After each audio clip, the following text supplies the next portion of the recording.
Address पूछने के बहाने युवती को दिखाया प्राइवेट पार्ट, पुलिस ने किया गिरफ्तार। मुंबई टीवी, हर खबर सच के साथ। मैं हूं अफजल शेख और आप देख रहे हैं मुंबई टीवी। 2 जून को जोरबाग मेट्रो स्टेशन जो कि दिल्ली में स्थित है, वहां पर एक महिला कैब बुक करते हुए मेट्रो स्टेशन पर बैठी होती है। तभी 40 वर्षीय मानो अग्रवाल जो कि आरोपी है इसमें, ये आता है और एड्रेस पूछने के बहाने युवती को फाइल के आड़ में प्राइवेट पार्ट दिखाता है और उसका मुंडी झुकाने की कोशिश करता है, जिसके बाद युवती खड़े होकर के भाग जाती है और भागने के बाद उसके द्वारा शिकायत दर्ज कराती है।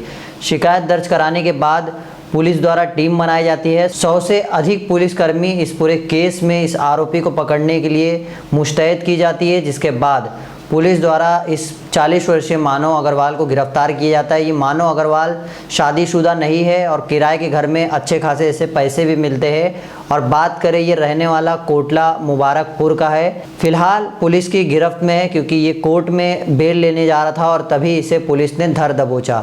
हम आपको वो सीसीटीवी फुटेज दिखाते कि कैसे इस केस में 250 से ज़्यादा सीसीटीवी फुटेज लगे और 100 से ज़्यादा पुलिसकर्मी लगे इस आरोपी को पकड़ने में। और इस पूरे मामलात को लेके मेट्रो डीसीपी जितेंद्र मानी त्रिपाठी ने क्या जानकारी दी है वो हम आपको सुनाते हैं।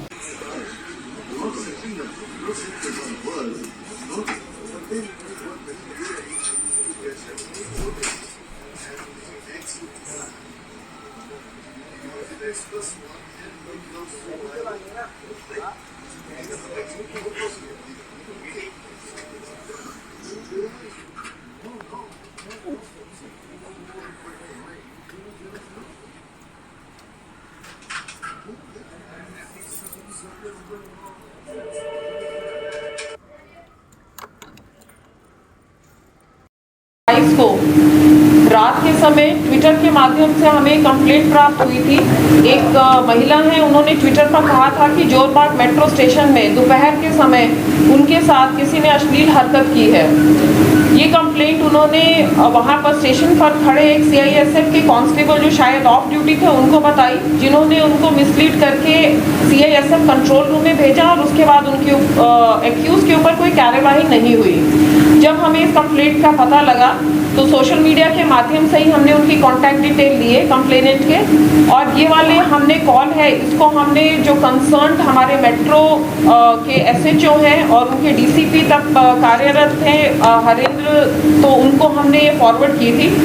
जब ये कंप्लेंट मिली तो उसके बाद आगे की कार्रवाई क्या हुई, कैसे हुई, उसके लिए मैं हरेंद्र जी से कहती बताएंगे।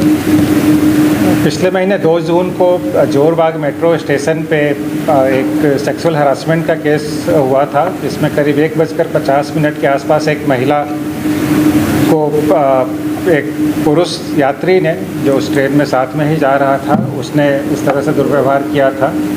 उस समय ये रिपोर्ट हमारे नोटिस में नहीं आई थी, लेकिन रात में जब ट्विटर के माध्यम से ये हमारे नोटिस में आई तो उसके बाद गुड़गांव निवासी इस महिला के घर पे हमने उनका स्टेटमेंट रिकॉर्ड किया और सुटेबल जो एक्शन बनता था वो स्टार्ट किया।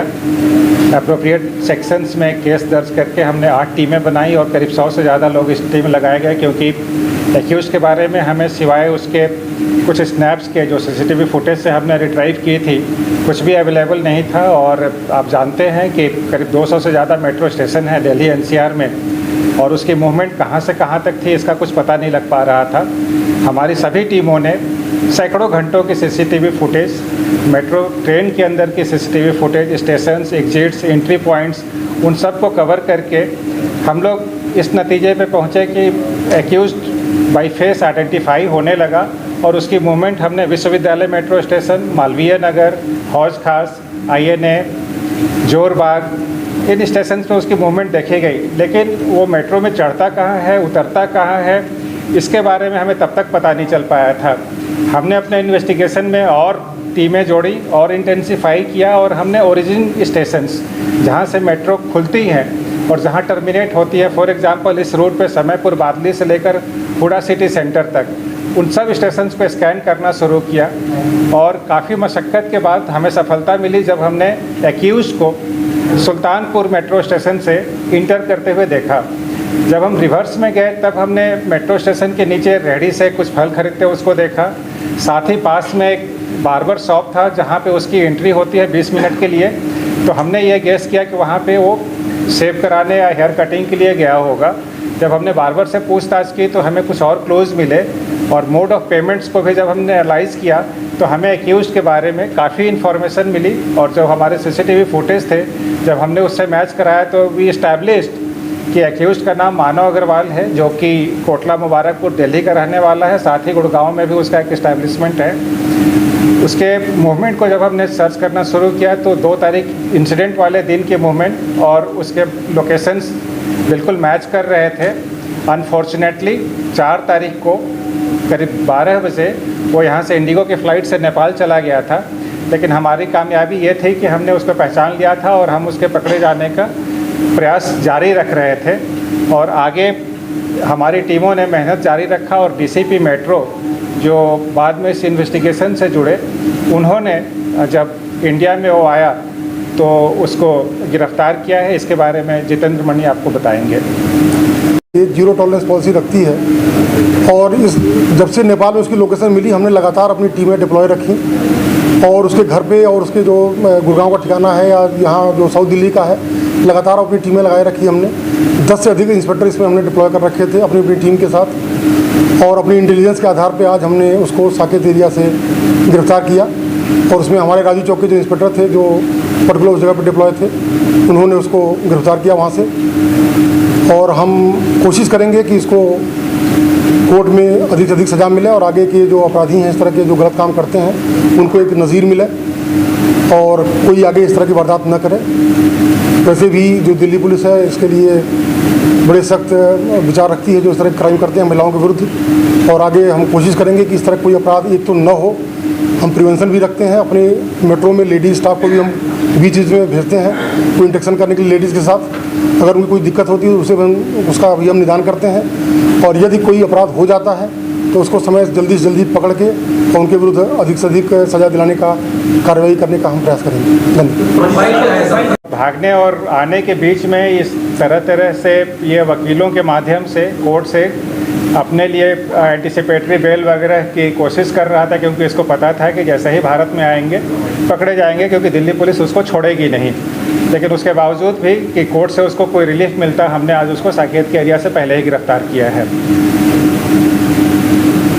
Thank you sir.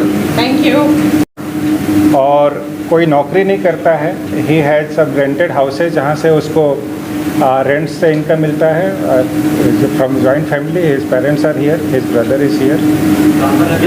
आप बताएं। जैसा सिर्फ दिल्ली एंड गुड़गांव ऐसे। सर इसने जो एक्ट किया था, क्या आप इसके मानसिक संतुलन का भी के बारे में बताएंगे, या उस एंगल से भी आप पूछताछ कर रहे हैं? क्या इससे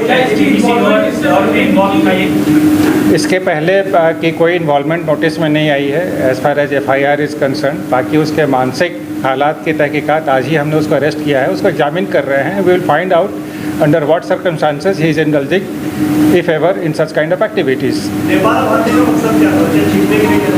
मुझे लगता है कि 2 तारीख को इंसिडेंट के बाद 3 तारीख को जब हमने केस रजिस्टर किया था और मीडिया में भी आपके थ्रू काफ़ी ये सामने आया था, 4 तारीख के अखबार पढ़ने के बाद मुझे लगता है कि वो लगा कि अब पुलिस हमारे घर तक आएगी और मुझे अरेस्ट कर लेगी, इसलिए दोपहर 12 बजे के आसपास उसने इंडिगो की फ़्लाइट नेपाल के लिए ली थी। सर ये बताइए कि इसने ट्विटर पे शेयर करने की आपकी मदद क्या था? महिला ने ये बताया कि प्लेटफॉर्म पे उसने CISF के एक स्टाफ को अप्रोच किया था। स्टाफ ने उसको CCTV कंट्रोल रूम में और CISF का जो कंट्रोल रूम है वहाँ जाने की डायरेक्शन दी थी, और उसके बाद वहाँ गई थी। CISF के लोगों ने उसको अटेंड भी किया था। कायदे से देखा जाए तो उसी समय या तो महिला या CISF के स्टाफ को ये मैटर हमारे नोटिस में लाना चाहिए था।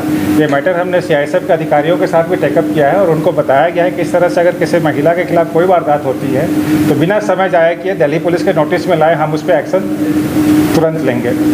शादीशुदा है, इसकी फैमिली है? शादीशुदा नहीं है, पेरेंट्स हैं, भाई है, उस भाई की फैमिली है। ऐसी तमाम अपडेट से जुड़े रहने के लिए सब्सक्राइब करें मुंबई टीवी। मैं अफजल शेख फिर हाजिर हूँ एक नई न्यूज़ के साथ।